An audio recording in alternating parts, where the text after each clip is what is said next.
श्रोतेहो, आज विविध अंतर्गत नारी विश्व या कार्यक्रमात डॉक्टर अनुराधा अनिल वऱ्हाडे यांच्याशी स्नेहल ठाकरे यांनी साधलेला संवाद आपण ऐकणार आहात. या कार्यक्रमाचे सादरकर्ते आहेत भैयालाल टेकाम. श्रोतेहो, आत्ताच आपण विविध अंतर्गत नारी विश्व या कार्यक्रमात डॉक्टर अनुराधा अनिल वऱ्हाडे यांच्याशी स्नेहल ठाकरे यांनी साधलेला संवाद ऐकलात. या कार्यक्रमाला निर्मिती सहाय्य दिलं होतं स्नेहल ठाकरे यांनी. तांत्रिक सहाय्य गणेश देशमुख आणि गजानन भुसकुडे यांचं होतं. तर या कार्यक्रमाचे सादरकर्ते होते भैयालाल टेकाम. काय मग सखीनो, असंच नातं या संक्रांतीच्या निमित्ताने अजून आपण घट्ट करूयात. मकर संक्रांतीचा हा सण पूर्वीच्या काळी, आत्ता आणि पुढे भविष्यात कसा काय साजरा केला जातो किंवा केला जाणार आहे, हे या संदर्भात आज आपल्या नारी विश्व या कार्यक्रमात आमंत्रित केलं आहे प्राचार्या सौ अनुराधाताई अनिल वऱ्हाडे यांना, ज्या पहिल्या प्राचार्य होत्या. विद्यापीठाचा 2011चा पर्यावरण पुरस्कार त्यांना प्राप्त झालेला आहे. MA मराठी सुवर्ण पदक आहेत. विविध पुरस्कार त्यांना साहित्यिक, सामाजिक आणि विविध उपक्रमांमध्ये मिळालेले आहेत. तसेच विद्यापीठाच्या अनेक कमिटीमध्ये देखील त्यांचा सहभाग आहे. सोबतच निरक्षरांचे अक्षर लेणे या विषयावर त्यांचं लिखाण देखील आता सुरू आहे. चला तर हा मकर संक्रांतीचा सण का महत्वाचा आहे, तो कसा साजरा केला जातो, या संदर्भात आपण त्यांच्याशी बातचीत करूयात. नमस्कार अनुराधाताई, आपलं नारी विश्व या कार्यक्रमात मनापासून स्वागत करते. नमस्कार स्नेहल. नमस्कार ताई. आता सध्याच्या परिस्थितीमध्ये आपण 74व्या वर्षाच्या पदार्पण करत आहात. तर आपल्या या बालपणीच्या काळामध्ये मकर संक्रांत हा सण कसा करायचे आणि लग्न झाल्यानंतर हा सण कशा पद्धतीने साजरा केला जात होता, त्यासोबतच तुम्ही एक साहित्यिक आहात, तर तुमच्या अनेक ओव्या देखील आम्ही ऐकलेल्या आहेत. तर त्यांचा मेळ तुम्ही कसा काय साधायचा, याविषयी आपण काय सांगाल? सब तीरथ बार बार, गंगा सागर एक बार, अशा आशियाची जाहिरात आम्ही लहान असताना 50-60 वर्षापूर्वी ज्यावेळी आम्ही शाळेत शिकत होतो तेव्हा यायची. आमची आजी, आजोबा, आत्या, काका, मामी याला जायची तयारी करायची. 1 महिना आधीपासून त्यांची तयारी राहायची. लगभग आम्ही गंगासागरला जाणार. आणि तयारी माहितीये काय राहायची? एका झोऱ्यात 2 लोगडं, 2 चोळ्या, 1 फणी, आरसा, डाबला आणि केसाला बांधायची केसाई, बरोबर, आणि पायात वायना. झाली त्यांची तयारी. आणि आजोबांचं धोतर, बंडी, कुर्ता, तेलाची शिशी, कंगवा असला तर कंगवा, नाही तर हातानेच भांग, अशी त्यांची तयारी राहायची. आणि मग गावात सांगत सुटायचे, लई दिवसाची इच्छा होती बाप्पा गंगासागरला जायची, पण आता योग आला. आणि अशा प्रकारे ते गंगासागरची तयारी करायची. वर्षातून फक्त एकदाच 14 जानेवारीला संक्रांतीच्या दिवशी सूर्य मकर राशीत जातो, तेव्हा गंगासागर येथील मंदिर दिसतं. त्या मंदिरात कपिल मुनी, गंगादेवी आणि राजा सगर याच्या मूर्ती आहेत. फक्त पवित्र दान करून त्या मूर्तीचे दर्शन घेत. विशेषतः मकर संक्रांतीच्या दिवशी गंगेचा समुद्राशी संगम होतो आणि ते कपिल मुनीच्या आश्रमात, म्हणून त्याला महत्व प्राप्त झालेलं आहे. जाऊन आलेले आजी आजोबा सांगायचे, कपिल मुनी तिथली मुख्य देवता, तिचा आश्रम.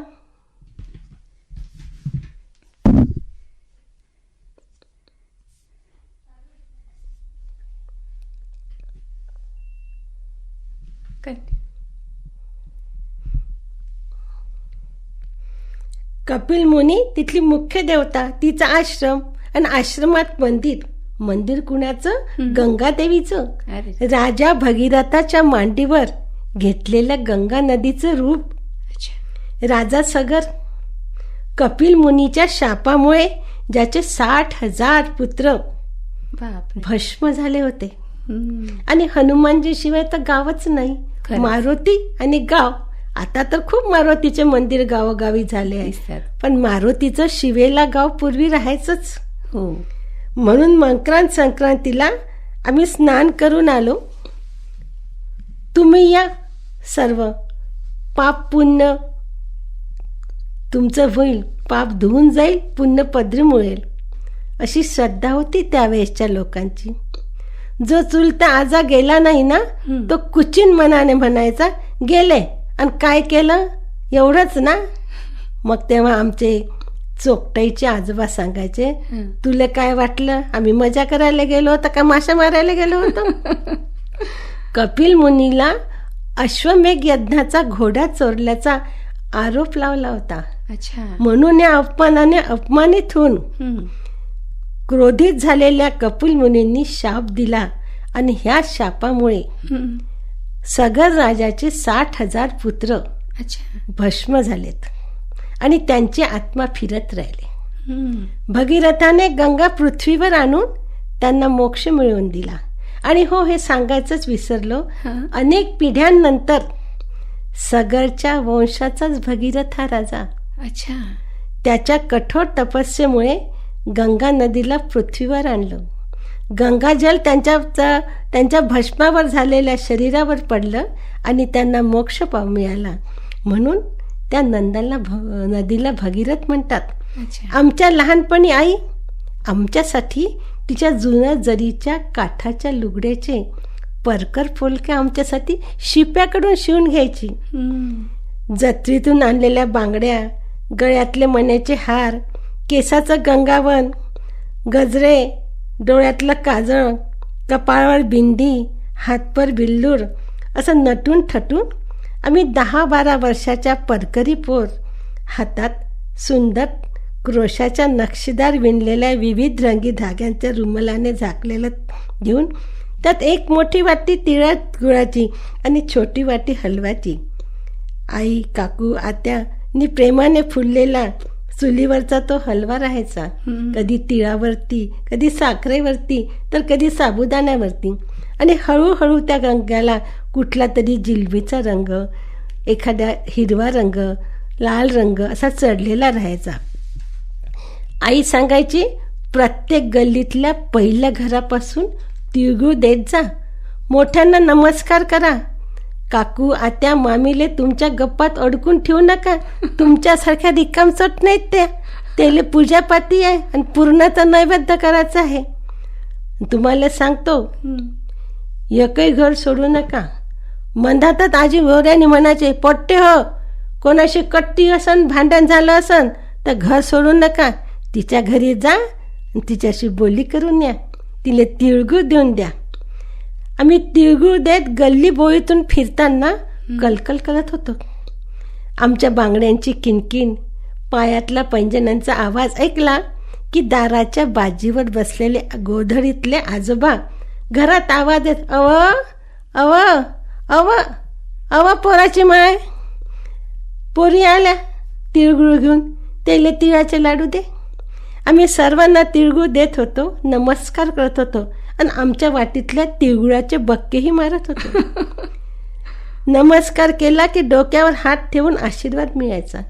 पायालाच नुसता स्पर्श करत नव्हतो, पायावर मस्तक ठेवत होतो आणि ते आमच्या डोक्यावर आशीर्वादाचे हात देत होते. मोठ्यांचा मान आणि राहण्याची मर्जी राखायची हे बाळकडू आणि बाळ लेणी कळत न कळत आम्हाला 60 वर्षापूर्वी 70 वर्षापूर्वी आमच्या पिढीवर आपोआपच चढत होतं. आजच्यासारख्या संस्काराचे शिबिरं आणि क्लासेस आम्हाला कधी जॉईन करावेच लागले नाही. आणि मग आमचे आजी आजोबा मला आशीर्वाद देत, म्हातारी होय. थोडीशी त्यावेळेला चीड यायची, म्हातारी होय असं का म्हणतात. त्याचा अर्थ नंतर कळला, आयुष्यमान भव. आणि आता असं वाटतं की आशीर्वाद देण्याचे हात आपल्याजवळ आहेत, पण आपल्या डोक्यावर आशीर्वाद दे, म्हातारी होय असं म्हणणारं नाही, कारण आता आम्हीच म्हातारे होत चाललो आहे. असा हा संक्रांतीचा सण 14 जानेवारीला किंवा एखाद्याच वेळी 15 जानेवारीला येतो. त्याचे उत्तर आमचे शाळेतले गुरुजी आम्हाला समजावून सांगायचे. संक्रांत म्हणजे संक्रमण. आपल्या सूर्यमालिकेतील पृथ्वी लंब वर्तुळाकार मार्गाने सूर्याभोवती प्रदक्षिणा घालते, पण आपल्याला सूर्यच गोल फिरतोय असं वाटत आहे. सूर्याचं भ्रमण करण्याच्या मार्गाला क्रांती ऋतू म्हणतात. क्रांतिवृत्त हा शब्द गुरुजी आमच्याकडनं घोकून घेत आणि पाठ करायला लावायचे. उच्चाराला तो कठीण वाटायचा आणि आम्ही लवकर विसरून जायचो. आणि मग आम्ही त्या 8 दिवसात क्रांतिवृत्त क्रांतिवृत्त क्रांतिवृत्त क्रांतिवृत्त क्रांतिवृत्त आणि कधी कधी क्रांतिवृत्त म्हणताना कांतावंत कांतावंत कांतावंत कांतावंत शब्द पाठवायचा. आणि मग गुरुजीला तेव्हा ढपाटा मारण्याचा अधिकार होता. पाठीवर ढपाटा आणि हातावर इस्कल पट्टीचा चांगला मार बसायचा आणि तो शब्द क्रांतिवृत्त पाठ होऊन जायचा. पण 12 महिन्यांनी पुन्हा आम्ही विसरून जायचो. गुरुजी सांगायचे की सूर्य 12 राशीतून जातो. सूर्य स्थिर असतो, पण आपण त्या कल्पनेने सूर्य राशीत जातो असं आपण बोलतो आणि तो शब्द रूढ झाला आहे. सूर्याचे 12 वेळा संक्रमण म्हणजे संक्रांती ऐकून आम्ही खूप आनंदी व्हायचो. म्हणजे 12 वेळेला 12 प्रकार फुलके, 12 बिल्लोर 12 झगे, बापरे बापरे, किती किती सुंदर, किती किती सुंदर. पण मग गुरुजी म्हणायचे नाही, मकर राशीतून जेव्हा सूर्य जातो तेव्हाच ती संक्रांत असते. मकर संक्रांत ही महत्त्वाची असते कारण त्या दिवशी दक्षिणायन संपून उत्तरायणाला सुरुवात होते. सूर्याची गती उत्तरेकडे तिळातिळाने वाढत जाते आणि रात्र तिळातिळाने लहान होते. म्हणून ह्या सणाला तिळाचे महत्त्व. उत्तरायणात देवयान म्हणतात. उत्तरायण हा देवाचा दिवस आणि दक्षिणायन ही देवाची रात्र. उत्तरायणात आपण शुभकाळ मानतो. संक्रांतीच्या आधीचा दिवस म्हणजे भोगी. आयुष्याच्या प्रत्येक आनंदाचा क्षण उपभोगायचा हा संदेश देणारा हा सण. ह्या दिवशी शेतात पिकलेल्या भाज्याही खातात. त्याला भोगीची भाज्या म्हणतात. भोगी ह्यात वाल, घेवडा, वाटाणा, गाजर, मुळा, आंबट चुका ह्याचा समावेश असतो. जो न खाये भोगी तो सदा रोगी. वरील भोगीच्या भाजीतील पौष्टिक घटक आपण आज सारे जाणतो, पण पूर्वी हे घटक कळत नव्हते. पण शेतातील भाज्या त्या खात. त्या दिवशी जुन्या वस्तू जाळल्या जातात आणि नव्या वर्षाची सुरुवात आनंदाने करतात. नव्या पिकाचा आनंद घ्यायचा असतो, उपभोगाचा असतो. भोगी म्हणजे 13 जानेवारीला येते. भोगी खाये संक्रांतही, एकमेका तिळगुळ देई. आमच्या लहानपणी आयाबाया ओव्या म्हणून भोगी संक्रांत साजऱ्या करायच्या. संक्रांतीचा सण कुंभाराला देती गाय, संक्रांतीचा सण कुंभाराला देती गाय. सांगते मैनाला आवा लुटते तुही माय, आवा लुटते तुही माय. पूर्वी मोठमोठे खटले होते तेव्हा कुंभाराला गाय देऊन त्यांच्याकडून सुगडे व बोळके पूर्ण खरेदी हाती गावात सुनांना आणि लेकींना वाटत. संक्रांतीचा सण भोगी आली कोण्यावारी, संक्रांतीचा सण भोगी आली कोण्यावारी. सांगते मैनाला याव न्हायाला मायेच्या घरी, याव न्हावया मायेच्या घरी. भोगीचा दुसरा दिवस म्हणजे संक्रांत. मकर संक्रांत जेव्हा सूर्य धनु राशीतून निघून मकर राशीत येतो तेव्हा मकर राशी संक्रांतीचा सण 14 जानेवारीला साजरा करतात. आपणात माहीतच असेल, तरी मी सांगते, मकर ही सूर्यदेवाची रास आहे. आपण शनिदेवाला, इथलं थोडं चुकलं, मकर ही शनिदेवाची रास आहे. आपण शनिदेवाला सूर्यदेवाचा पुत्र मानतो. अशा स्थितीत मकर संक्रांतीच्या दिवशी सूर्यदेव आपल्या पुत्राकडे जातो. शनीच्या घरी जाताना सूर्य इतका तेजस्वी होतो की त्याच्या पुढे शनीचे तेज मावळते. सूर्यदेवाचा आशीर्वाद मिळण्यासाठी व शनी सूर्य संबंधासाठी हिवाळ्यात शरीराला ऊब देण्यासाठी तिळगुळ पौष्टिक असते. ह्यावेळी तिळगुळ खाल्ले म्हणजे शनी व सूर्य ह्यांच्यातील मधुर संबंध दर्शविला जातो. म्हणून पूर्वी पौष महिन्यात सूर्याची पूजा करत. मकर संक्रांतीपासून रथसप्तमीपर्यंत हा काळ शुभ मानला जातो. ह्या काळातच स्त्रिया वाण देतात, हळदी कुंकू करतात आणि ह्यावेळी सूर्यमंडळ काढतात. मातीच्या सुगड्याने सूर्य कुंभ म्हणत आणि त्याला वाण देण्याची प्रथा होती. संक्रांतीचा सण संक्रांत भोगी. सणामध्ये सण संक्रांत भोगी. बापाने लेकी दिल्या एका नगरात दोघी, बापाने लेकी दिल्या एका नगरात ओढी. टिळले ना हे लुगड्यात, टिळले ना हे लुगड्यात, आणि लेकी सुना वान देती सुगड्यात, वान देती सुगड्यात. खूपच सुरेख. मातीचा केला हत्ती, मातीचा केला हत्ती, वर बसली गांधारी, मातीचा केला हत्ती, वर बसली गांधारी, आणि वान देते पतीच्या मंदिरी, वान देते पती. तेव्हा सासऱ्याच्या घराला मंदिर म्हटलं जायचं. खरंच. मला तू BHK तर ते BHKचं पाहिजे, गाडी पाहिजे, घोडं पाहिजे असं नाही. उंबरठ्यावरचा माप ओलांडलं ते सासर आपलं स्वर्ग होऊन जायचं. खरंच. सुगड्याची पूजा म्हणजे मातृकुंभाची पूजा ह्या प्रतीकातून केली जाते. परंपरेने ह्या मातृकुंभाला पवित्र, समृद्ध आणि सौभाग्याचे प्रतीक मानतात. सुगड्यात गहू, ऊस, गांजर, वाटाणा, भुईमुग आणि वालाच्या शेंगा आणि हरभऱ्याचे गाठे आणि त्या मोसमातलं मोठं एखादं फळ टाकतात. त्याचं दान करतात. त्यातून गहू हा त्याग शिकवतो, कारण तो चक्कीतून बारीक होऊन येतो. ऊस हा गोडवा गातो. त्यातील हरभरा, शेंगा, गाठे हे एकत्रीकरण कुटुंबात कसं असावं हे सांगतो. गाजर सूर्यदेवाच्या रक्तिमाची आठवण करून देतो. पुराणातील संकरासुराची राक्षसाची कथा आपण सारे जाणतात. कधीतरी तुम्हाला मी ती नक्की सांगेल.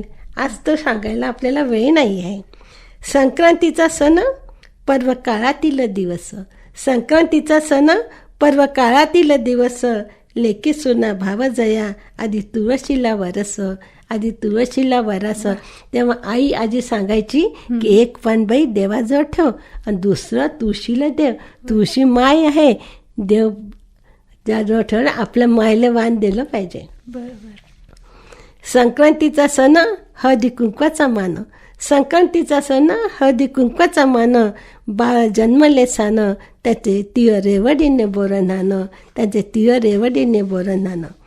हळदी कुंकाच्या स्त्रिया घालती घाट, हळदी कुंकाच्या स्त्रिया घालती घाट, आणि सौभाग्याचं लेतीवानं त्याचा लईचं थाट, त्याचा लईचं थाट.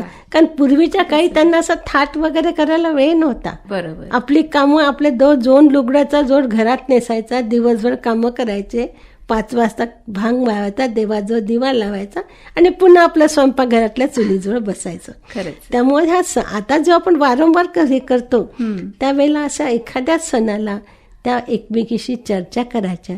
तू काय घालणार, मी काय घालू, मी ठुशी घालणार, मी चंद्रहार घालणार, मी अमकं करणार, मी गोकुळहार घालणार, अशा त्यांच्या त्या गोष्टी राहायच्या. आणि त्या गोष्टी करताना भिंतीच्या बाहेर जात नव्हत्या. कारण सुना तुम्ही काय काय फुसफुस करता ग, अशा प्रकारे बाहेरून आवाज यायचा. बरोबर. पूर्वी संक्रांत आता हळदी कुंकू 14 तारखेलाच किंवा रथसप्तमीला करत. अच्छा. हळदी कुंकवाचे करंडे वानात देत, शेतात पिकणाऱ्या भाज्या आणि एखादं फळ याची ओटी दे. ते असं एकेरी देत नव्हते, कवट्यानं देत होते, टोपल्यानं देत होते. बरोबर. आणि मग संक्रांतीला काळी साडी नेसायला द्यायची. नववधू न्याली शृंगार हलव्याचा, नववधू न्याली शृंगार हलव्याचा, काही चंद्रकरा नेसुनी उखाणा सांगा आता, काही चंद्रकरा नेसुनी उखाणा सांगा आता. कारण काय की तिला कोणत्याच सणाला काळी साडी नेसू देत नव्हते, काळं वस्त्र तिला देत नव्हते.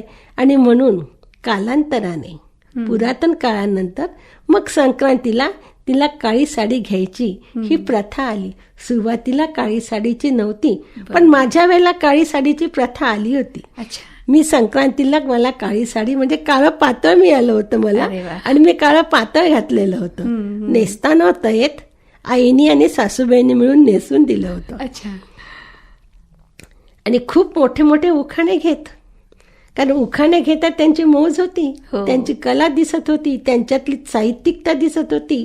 आणि अधूनमधून थोडे थोडे टोले पण मारल्या जात होते. आणि मग हळदी कुंकाचं वाण देताना त्याच्यात त्यांची मग इतर वेळी मात्र त्यांना हिरवीच साडी घालावी लागायची. पहिली संक्रांत सोडली तर बांगड्या. आणि मग ज्या विधवा होत्या, ज्या परितक्त्या होत्या, त्यांनी हिरव्या बांगड्या घालायचा नाही, संक्रांतीचं वाण द्यायचं नाही, वाण चालू असताना बैठकीच्या खोलीत यायचं नाही, तिने तडवावर बसायचं नाही, तिच्यासाठी तिने वाकळीवरच बसायचं, तिने वाकळीवरच झोपायचं. अशा प्रकारची प्रथा मी स्वतः माझ्या बालपणीमध्ये 65-70 वर्षापूर्वी बघितलेली आहे. अच्छा. की माझे एक दोन माझ्या ज्या आत्या वगैरे ज्या होत्या अशा, त्या खोलीच्या बाहेर दिसत नव्हत्या. 8-8 दिवस वेणी घालत नव्हत्या, डोक्याला फणी लावत नव्हत्या. अशा मी बघितलेलं आहे, अनुभवलेलं आहे. खरंच. कारण आज मी आता 75कडे वळते आहे. संक्रांत पौष महिन्यात येते, तो प्रकाश देतो, इतवार असतो. त्या दिवशी नारायण आणि राणूबाईची पूजा करतात. नारायण म्हणजे सूर्य आणि राणूबाई म्हणजे पृथ्वी. पृथ्वीवरची सृष्टी म्हणजे वनदेवता.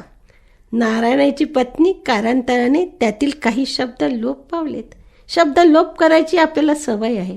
अहो, आपण मोठे मोठे नावं ठेवतो आणि एकेरी नावाने आठ ठेवतो आणि मग कोणाला पिंटू, कोणाला बंटी, कोणाला काई, कोणाला स्वीटी, कोणाला गुड्डी म्हणतो. तसं त्याही वेळेला होत होतं.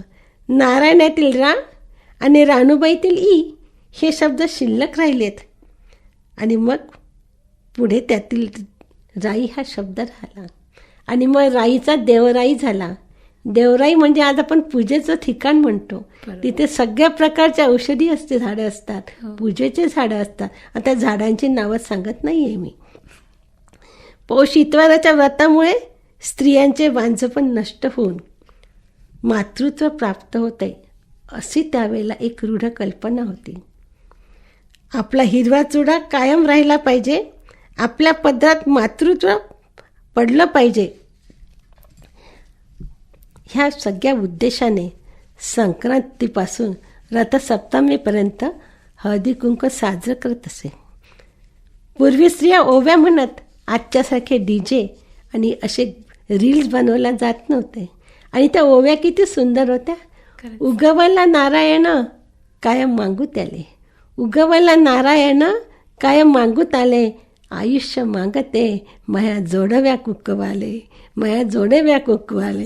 म्हणजे किती सुंदर येतो ना अर्थ त्यांनी वेगळा. किंवा कारण नवऱ्याचं नाव घ्यायचं नाही, त्याचं आयुष्य कमी होईल.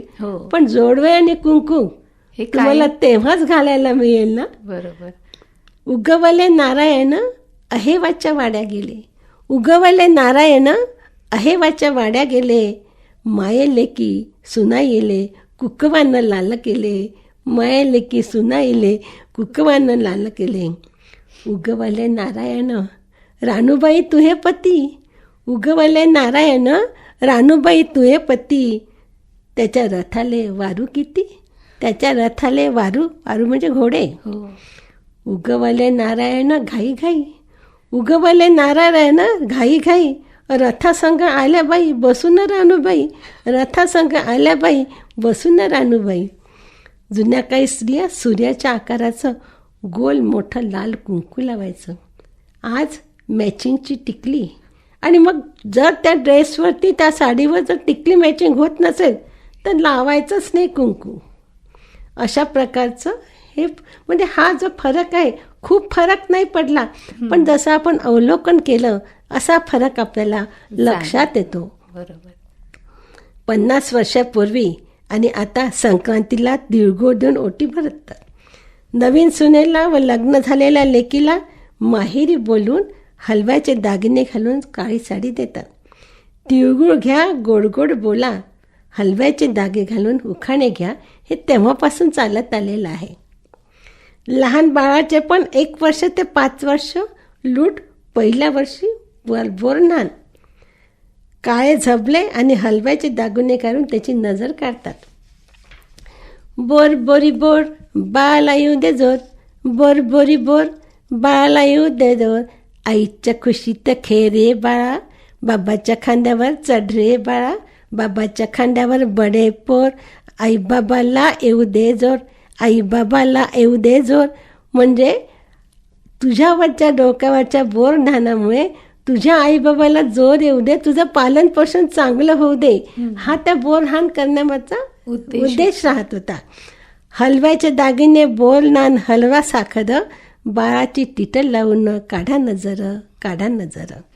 सुख समृद्धी नांदो तुमच्या घरी, सुख समृद्धी नांदो तुमच्या घरी, आणि बोरं नाणं पडो लेकराच्या खांद्यावरी, बोरं नाणं पडो लेकराच्या खांद्यावरी. अशा ओव्या त्यावेळेला मी ऐकलेल्या आहेत. आता त्या ओव्यांमध्ये माझे काहीतरी शब्द इकडे तिकडे झालेले असतील, पण माझी आई ह्या ओव्या खूप सुंदर म्हणायची. आईमध्ये थोडीशी कवित्व होतं, त्यामुळे आई त्या ओव्या वेळेनुसार बदलत होती. आणि मग माझ्या थोडंसं आईने जो दिलं त्यामुळे त्या ओव्या मी आणखीन थोड्या बदललेल्या आहेत. असा हा सोहळा रथसप्तमीपर्यंत चालतो. ह्या दिवशी सूर्य आणि रथाची पूजा करतात. अंगणात सूर्य आणि रथाची थेंबा थेंबाची रांगोळी काढायची. अंगणात मातीच्या मापलात साखर, दूध आणि हळद टाकून तांदूळ शिजवतात आणि शेणाच्या गोवऱ्यावरती त्या मापूल ठेवतात. आणि त्या धुराने त्या तांदूळाला एक विशिष्ट वास येतो. बरोबर. आणि तो प्रसाद सगळ्यांना आटवलेल्या दुधातले तांदूळ, खीर नाही, सगळ्यांना देत. देवाच्या रथाला देवरथ, राजाच्या रथाला पुष्पक रथ आणि स्त्रियांच्या असलेल्या रथाला कर्णरथ म्हणत. आणि तो रथ मेण्यासारखा माणसं ओढत होते. कारण मोठमोठ्या घरच्या सुना ह्या लेकीबाळी ह्या पायी जात नव्हत्या, ह्या रथात किंवा पालखीत जात होत्या. आपण सिनेमासृष्टीत पाहतो ती पालखी, ते रथ पाहत होतो. आणि अजूनही मोठमोठ्या खटल्यांमध्ये काही ठिकाणी ऐतिहासिक ते जपून त्या ठेवलेल्या आहेत. आणि काही काही ठिकाणी ते मोडकळीच पडले. असं वाटतं की देता का मला, नेऊ का मी घरी, करू का त्याची रंगरंगोटी, पण हिंमत होत नाही आणि ते देत नाही आणि त्याची निगा पण राखल्या जात नाही. खरंच. सूर्याच्या रथाला सप्तअश्व असतात. ते सप्तअश्व म्हणजे सप्तरंग होय. हे सप्तरंग म्हणजे सप्तवार होय. आणि हे सप्तअश्वाच्या, सप्तरंगाच्या, सप्तवाराच्या सूर्यनारायणाची तिथी म्हणजे रथसप्तमी होय. ह्या रथसप्तमीला भानुसप्तमी, भास्कर सप्तमी किंवा रथांक सप्तमी म्हणतात. हे शब्द लोप पावलेले आहेत. आज रथांक सप्तमी म्हटलं की कोणी ओळखणार नाही, भानुसप्तमी माहीत पडणार नाही. रथसप्तमी सुद्धा आता फक्त हळदी कुंकू करायला लागते आणि मग 25 जानेवारीला आहे तर मग सुट्टी आहे 26 जानेवारीची तर करून टाकू हळदी कुंकू, असे प्रकार झालेला आहे. सूर्य हा तेजाचा, ऊर्जेचा देवता आहे. गरीब श्रीमंत अशा प्रकारचा नीच, जात, धर्म, कुरूप, विधवा, सुंदर, विवाहिता, कुमारिका, स्त्री, पुरुष असा कोणताच भेद त्याच्यात नसतो. असा हा सूर्याचा दिवस. तो सर्वांनाच प्रकाशाचं दान देतो, पण आपण करतो तो भेदाभेद. संसाराला रथाची उपमा देतो, पण तू स्त्री पुरुष हे 2 रथाची चाकं भाषणातून सांगतो, पण खरं आपण ते घरात गेल्यानंतर विसरतो. अनेक घरांमधल्या स्त्रियांना कशी वागणूक आहे. बिस्किटच्या पुड्याला 10 रुपये देता का असं मागावं लागतं आहे तिला. मग काल दिला होता आजच कसा सरला, खाल्ल्या काय त्या 2 बिस्किटं असंही तिला आहे का. स्त्रिया कमवत्या झाल्या आहेत, पण अजूनही अशा अनेक स्त्रिया आहेत की त्या आपल्याला महात्मा ज्योतिबा फुलेंमुळे, सावित्रीबाईंमुळे स्त्री शिक्षणाचं मिळालं. बाबासाहेब आंबेडकरांनी आपल्याला मतदानाचा अधिकार दिला, परंतु आपण स्त्रिया त्याचा पूर्ण उपभोग घेतो का. त्यासाठीच संक्रांतीच्या आदल्या दिवशी जी भोगी साजरी करतात ना, तो उपभोग घ्या हे त्यातून सांगितलं जात असते. रथसप्तमीच्या दिवशी आधी वसंत पंचमी येते. वसंत पंचमी साजरी का करतात. वसंत पंचमीला ज्ञानपंचमी म्हणतात. विद्येच्या देवीची त्या दिवशी पूजा करतात. आपल्या लहान लेकराला त्या दिवशी पातेवरती श्री किंवा ओम लिहायला लावतात. आपण ते करत नाही, परंतु आमच्या आईने आम्हाला करायला लावलं. मी माझ्या नातवांना करायला लावलं. आता माझी पुढची पिढी माझ्या पंतूंना तर करायला लावेल की नाही मी सांगू शकत नाही. त्याचप्रमाणे त्याला श्री पंचमी म्हणतात. लक्ष्मीचा जन्मदिवस म्हणजे वसंत पंचमी आहे. लक्ष्मीचा जन्मदिवस, लक्ष्मीची पूजा करतात म्हणून वसंत पंचमीला काही ठिकाणी श्री पंचमी म्हणतात. आणि शेतातल्या गव्हाच्या उंबी देवाला वाहतात अच्छा. आणि त्या उंबीचं भाजून त्यात साखर आणि तूप टाकून तो प्रसाद वाटतात आणि नवधान्य खायला सुरुवात करतात. आणि म्हणून त्यांना नवान्न पंचमी सुद्धा म्हणतात वसंत पंचमीला. आणि सगळ्यात महत्त्वाचं म्हणजे कामदेव आणि रतीचीही पूजा करतात. अच्छा. आणि कामदेव आणि रतीची पूजा केल्यामुळे याला मदनोत्सव म्हणतात. आणि अशा प्रकारे कृष्ण आणि राधेच्या प्रेमाची गीतं गातात. पिवळ्या किंवा गुलाबी रंगाचे वस्त्र घालतात. संक्रांतीला काळी साडी नेसतात, वसंत पंचमीला पिवळे कपडे घालतात आणि रथसप्तमीला गुलाबी किंवा लाल रंगाचे कपडे घालतात. कारण त्या प्रत्येक रंग एक एक आपल्याला संकेत देत असतो. प्रत्येक रंगाचा एक एक संकेत आहे. संक्रांतीला पतंग उडवतात. हो. हा मांजा वापरू नका, तो मांजा वापरू नका आपण सांगतो. आणि खरं म्हणजे मला पण माहिती नव्हतं. आणि एक दिवस माझ्या नातवाने मला विचारलं की आजी मग पतंग का उडवायची. आणि मी मग वाचलं की पतंग का उडवायची. मी कोशांमध्ये त्याचं वाचन केलं आणि मला सापडलं की त्रेतायुगात प्रभू श्रीरामाने पतंग उडवण्याचा परंपरा सुरू केलेली आहे. म्हणजे त्रेतायुगापासून पतंग संक्रांतीला उडवण्याची प्रथा आहे. अच्छा. सुरू केली म्हणतात. कारण पतंग हे देवाला जागे करण्यासाठी आणि देवाचे आभार मानण्यासाठी स्वर्गात पाठवली जाते. अच्छा. अशी एक धारणा आहे. पतंग उडवणे म्हणजे आरोग्य, आनंद आणि धार्मिक कारणे आहेत. स्वातंत्र्य आणि शुभतेचे ते प्रतीक मानले जाते. थोडक्यात पतंग उडवणे म्हणजे संक्रांतीच्या काळात आनंद, आरोग्य आणि अध्यात्म याचा संगम साधण्याचा तो मार्ग आहे. अशा प्रकारे अनेक गोष्टी आपल्याला यातून पाहतात. आणि सूर्याची पूजा आपण करतो. आपण आज ती मागे पडत चाललेली आहे. सूर्याची पूजा नाही करत. सूर्याची पूजा पूर्वीच्या म्हणजे मी माझ्या आईला आजीला बघितलेलं आहे. सगळ्याच्या प्रती प्राप्तकालीन पूजा करायची.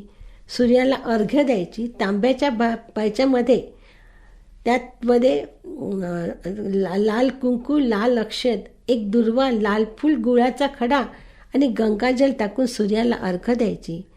आणि 5 सूर्याची नावं घ्यायची. माध्यान्ह काळीला म्हणजे दुपारी 12 वाजता पुन्हा सूर्याला अर्घ्य द्यायची. आणि सांजवेळी पुन्हा सायंकाळी अर्घ्य म्हणून 3 वेळा अर्घ्य ह्या पौषत्वारी द्यायचे. आणि ते फक्त कशासाठी करायचं तर माझं कुंकू कायम राहू दे, माझं लेकरं बाळांना माझं घर भरलं राहू दे. मला शोक पाणी नाही करायचं आहे, पण मला माझ्या मनाला शांती हवी पाहिजे. आज आपण सूर्याची पूजा, सूर्य ग्रह मालिकेतला ग्रह आहे. तापते, आज जास्त तापला, आज उष्णता इतकी, आता कमी झाली. म्हणजे आपण त्याला पॅरामीटरनी मोजत राहतो. खरंच त्यांना मोजणं नव्हतं. आणि आता काय झालं की संक्रांतीचा हळदी कुंकूच प्रकार फार कमी झाला. हो. पहिल्या वर्षी तिळवा करायचा, बोरनान करायचा, डीजे लावायच्या, रील बनवायची. आणि मग तू किती रुपयाचं घातलं, माझ्या सुनेला मी एवढ्याची घेतली, तिने बाई नाही घेतली. म्हणजे ह्या आपण एकमेकीच्या घाटीबेटीमध्ये एकमेकीच्या सुखदुःखात रमण्यासाठी आपले सणच राहिलेले नाही आहे. खरंच आहे. माझा मोठेपणा, मी हे केलं आणि दुसऱ्याला हिणवणं. पण एक सगळ्यात छान झालेलं आहे की विधवा आणि सधवा हा फरक राहिलेला नाही. खरंच. माझी सूनबाई मला म्हणते, आई हळदी कुंकवाची हिरवी साडी नेसा. बरोबर. मला हिरवी पैठणी घेऊन दिली. अच्छा. आणि खरंच मी एका हळदी कुंकवाला हिरवी साडी नेसली. मी खूप लाजत होती, मलाच कसं तरी वाटत होतं.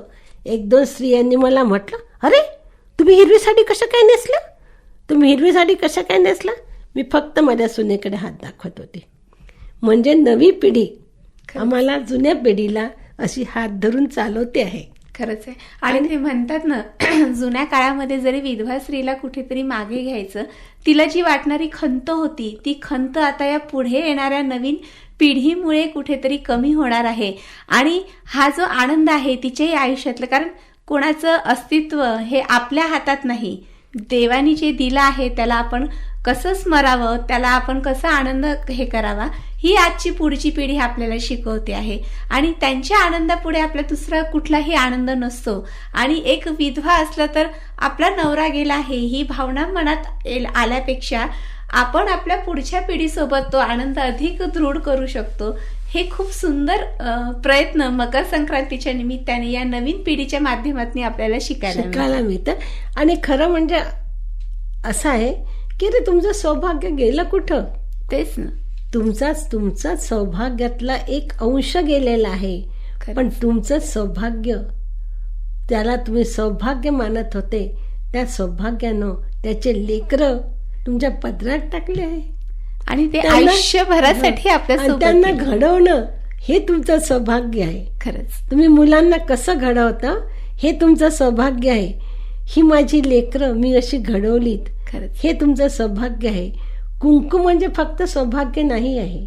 आणि शेवटी म्हणजे मला एक सांगायचं आहे की माझी आजी म्हणायला लावायची की बाई नारायणाच्या पूजा केली का असं म्हणत जा, कोऱ्या राजनात थंड पाणी, अशी रानूबाई शहाणी सांगे नारायणाची कहाणी. आणि मग ती आम्हाला नारायणाची कहाणी सांगायची. आणि नारायणाची कहाणी खाता खाता सांगता सांगता आम्ही मग हरभरा, ऊस, गाजर, बोरं खायचं. आणि पुन्हा ते आठवड्या नका फेकू, फतं नका फेकू, म्हणजे स्वच्छतेचंही आम्हाला शिक्षण द्यायची. आणि मग तो जो आनंद लुटायचा, ती कथा सांगायची, ती कथा आता राहिलीच नाहीये. खरंच ना सूर्यनारायणाची पूजा. परंतु संक्रांतीच्या सणामध्ये फारसा फरक पडलेला नाही आहे. पण त्याच्या मागला जो इतिहास आहे तो आपण का करतो हे राहिलेलं नाही आहे. आपण एक उत्सव साजरा करतो आहे, ह्यापेक्षा आपण आपला दिखावा दाखवतो आहे. हल्लीच्या पिढीमध्ये तेच आपल्याला दिसून येते. पूर्वीच्या काळामध्ये सणाचं खूप महत्व राहायचं. तो सण का करायचा, कशासाठी करायचा, त्याच्या पाठीमागची उद्दिष्ट काय होते हे त्यामधून आपल्याला शिकायला मिळायचे. तसे संस्कार आपल्याकडे घडत जात होते. आता हल्लीच्या पिढीमध्ये आपल्याला हे दिसून येत आहे की आपण टकमक तयारी करायची आणि लोकांना दाखवायचं की मला किती येतं किंवा मला किती माहिती आहे. फक्त वरवर दिसण्यापुरतंच माहिती असतं, आतमध्ये काहीच माहीत नसतं. आणि मला तर असं वाटतं की भविष्यामध्ये देखील हे संक्रांत कशी साजरी होईल हा जर विचार केला तर थोडंसं भ्रमिकच वाटतं. तुम्हाला काय वाटतं ताई, भविष्यातली संक्रांती कशी? भविष्यातली संक्रांत म्हणजे तिळगुळ खायचं की नाही, मग त्या तिळाच्या वड्या, तिळाचे लाडू राहणार नाही. मग तिळाचा पिझ्झा, तिळाचा आईस्क्रीम, तिळाचा सॉस, असे तिळाचे, मग तिळगुळ खायचं ना. आणि मग आम्ही वाटीवर बक्के मारायचं, मग ते चमचा नेईल आणि मग ते काही दाण्या नेईल. हलवा तर गेला खरंच. आणि कारण काय हलवा कोणी करत नाही, तो विकत आणतात, तो शो पुरता ठेवतात, दागिने घालतात पण हलव्याचे. म्हणजे दागिने घालतील, काळ्या साड्या घालतील. परंतु त्या बीसी पार्टीमुळे, वारंवार होत असलेल्या भेटीमुळे, वेगवेगळ्या होत असलेल्या शिबिरांमध्ये वारंवार भेटी होतात. खरंच. आणि वारंवार भेटी होत असल्यामुळे ह्या सणाचं महत्त्व हळूहळू कमी होत चाललेलं आहे. पूर्वी काय व्हायचं की जर मी एखादी साडी घेतली तर ती साडी दाखवायला मला दिवाळीपर्यंत वाट पाहावं लागायची. आता तर दुकानातूनच दाखवलं जाते, ही घेऊ का ती घेऊ. म्हणजे एवढं सगळं झालेलं आहे. पण तो त्यामुळे जो एक आनंद मिळत होता तो आनंद हळूहळू कमी होत चालला आहे. आणि हा आनंद जुन्या सणांमध्ये जो मिळत होता तो नवीन सणामध्येही मिळतो, पण दृष्टिकोन बदलत गेलेला आहे. आमची पिढी, आम्ही नाते शिवण्याचा प्रयत्न करतो आहे. आम्ही सुईदोरा घेऊन बसलेलो आहोत. आम्ही ती पिढी नाते शिवण्याचा प्रयत्न करतो आहे. परंतु तो नाते शिवायसाठी दोन पिढ्या एकत्र आल्या पाहिजेत. त्या दोन पिढी एकत्र आणण्याचा आम्ही प्रयत्न करतोय. आमची पिढी संपली तर आमच्यासोबत सुई संपेल, दोराही संपेल. आणि ह्या नात्यांमध्ये जोडण्याची जी उलटी टीप आहे, जो धावदौरा आहे, तोही संपून जाईल. खरंच. पण मला असं वाटते अनुराधाताई की ही जी धाव आहे, ही जी वीण आहे, ही कुठेतरी तुम्ही तुमच्या मुलांना, आम्ही आमच्या मुलांना दिली आहे या संस्काराच्या माध्यमातून. कारण ते म्हणतात ना, लहानपणापासून मुलं जे बघतात ते पुढे आयुष्यामध्ये शिकत जातात आणि तेच संस्कार मुलांवरती घडतात.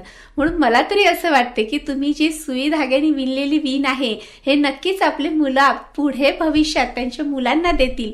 खूप काही नाही देता येणार, पण थोडेफार का संस्कार आहेत ते तुमच्या नातवांवरती, आमच्या नातवांवरती नक्कीच होईल. आणि हेच प्रेमाचे धागे पुढेही भविष्यात मकर संक्रांतीच्या निमित्ताने, विविध सणांच्या निमित्ताने एकत्र येऊन नक्कीच साजरे कारण करतील. नात्याची वीण घट्ट होत चाललेली आहे. खरंच. आता लोकांना एकत्र कुटुंब पद्धती आवडायला लागलेली हो. आहे. त्यांना जाणवायला लागलं आहे की आपलं सुख दुःख सांगायला कोणीतरी पाहिजे आहे, आपल्याला पोटाशी घ्यायला कोणीतरी पाहिजे आहे. आणि म्हणून ती विस्कळीत चाललेली जी कुटुंब पद्धती होती, विस्कळीत चाललेली जी नाती होती, ती आता पुन्हा जवळ यायला लागली आहे. आणि त्यासाठी संक्रांत हा तिळगुळ घ्या आणि गोड गोड बोला ह्या शब्दांनीच मन जिंकणारा असा संक्रांत सण आहे. मग तो कालचा असो, आजचा असो की उद्याचा असो, तो नेहमीच कायम राहणार आहे. खरंच अनुराधाताई, आपण इथे आलात आणि या सणाविषयी बोलायचं म्हटलं तर खूप काही बोलण्यासारखं आहे, नात्यांविषयी बोलायचं म्हटलं तर खूप काही बोलण्यासारखं आहे. पण आता आपल्या या कार्यक्रमाचा वेळ होतो आहे आणि आपल्याला कुठेतरी थांबावं लागणार आहे. तर ताई, तुम्ही इथे आलात आणि इतकी छान मकर संक्रांतीच्या विषयीची माहिती आम्हाला आणि आमच्या सखींना करून दिलीत, त्याबद्दल अमरावती आकाशवाणी परिवारातर्फे मी आपली खूप खूप आभारी आहे. तुम्हाला देखील मकर संक्रांतीच्या आणि आमच्या सर्व श्रोत्यांना, सखींना अमरावती आकाशवाणी परिवारातर्फे खूप खूप शुभेच्छा देऊन तिळगुळ घ्या आणि गोड गोड बोला अशा शुभेच्छा देते आणि आजच्या या कार्यक्रमात मी इथेच थांबते. नमस्कार. श्रोते हो, आत्ताच आपण विविध अंतर्गत नारी विश्व या कार्यक्रमात डॉक्टर अनुराधा अनिल वऱ्हाडे यांच्याशी स्नेहल ठाकरे यांनी साधलेला संवाद ऐकलात. या कार्यक्रमाला निर्मिती सहाय्य दिलं होतं स्नेहल ठाकरे यांनी. तांत्रिक सहाय्य गणेश देशमुख आणि गजानन भुसकुडे यांचं होतं. तर या कार्यक्रमाचे सादरकर्ते होते भैयालाल टेकाम.